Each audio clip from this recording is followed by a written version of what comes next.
Shalom, this is Midad Yahu Ben Yashriel, overseer of Living Branch Worship Center. Just wanted to do a little mini lesson because you run across a lot of people that ask the question, and I've had the question at times, but this will help to enhance your understanding. Did Abraham really marry his sister Sarah? The short answer is no. No, Abraham did not really marry his sister. An explanation is in order to understand this interpretation, and the answer you will find will be very enlightening.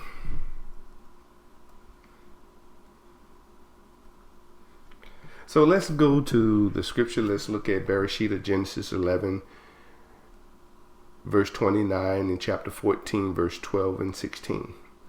Okay, Genesis or Bereshit, chapter 11, verse 29.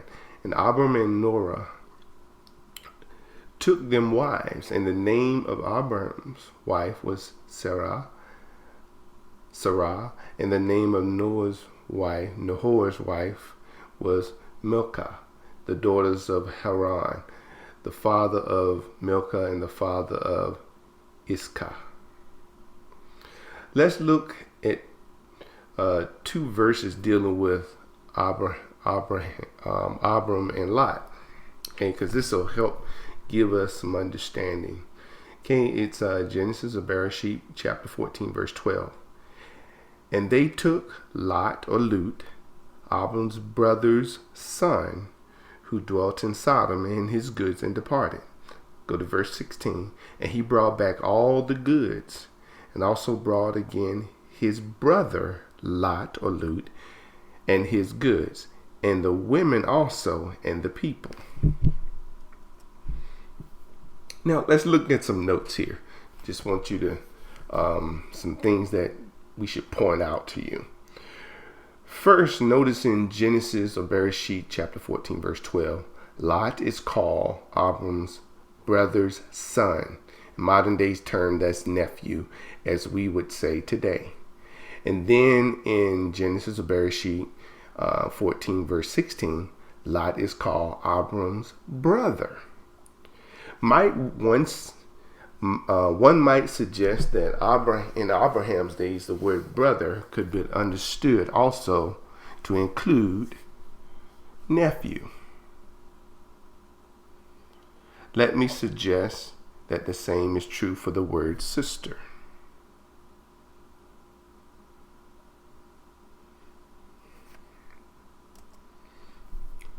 Now, in the Hebrew language, and you can go back and do your own research on this, I've learned that in Hebrew language, a noun can be singular or plural based on context. So let's look at, go back and look at the Strong's Concordance for the word daughter or bath, which is Hebrew 1323. Now, if you were to look in the Englishman's search for this word, you will see quite a number of instances where it's translated daughters with the S, and you will also find where it's translated daughter. So some singular, some plural. So that being the case, where context determines it, let's visit Genesis chapter 11, verse 29 with the word daughters instead of the singular daughter.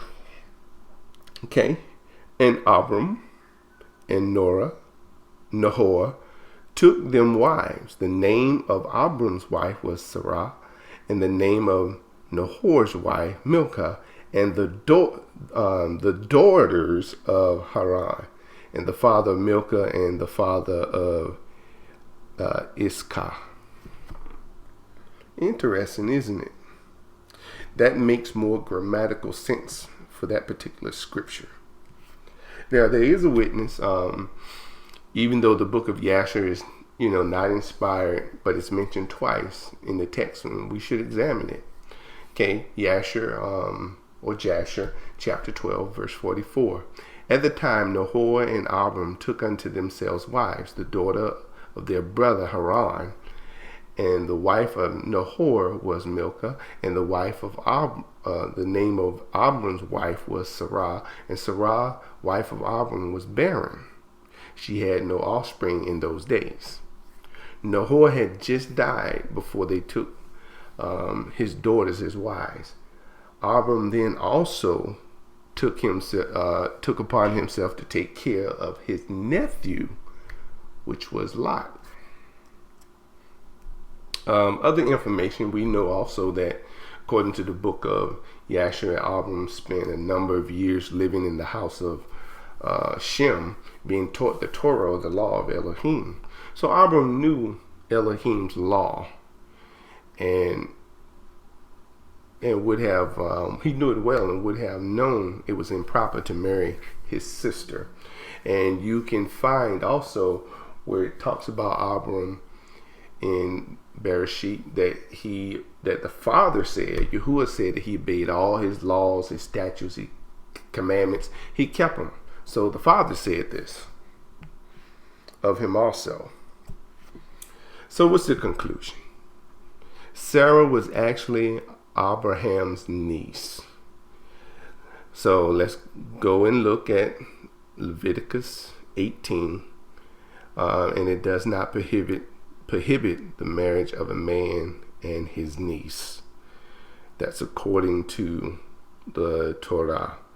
So if you get a chance, go to Uigra or Leviticus and see for yourself, chapter 18.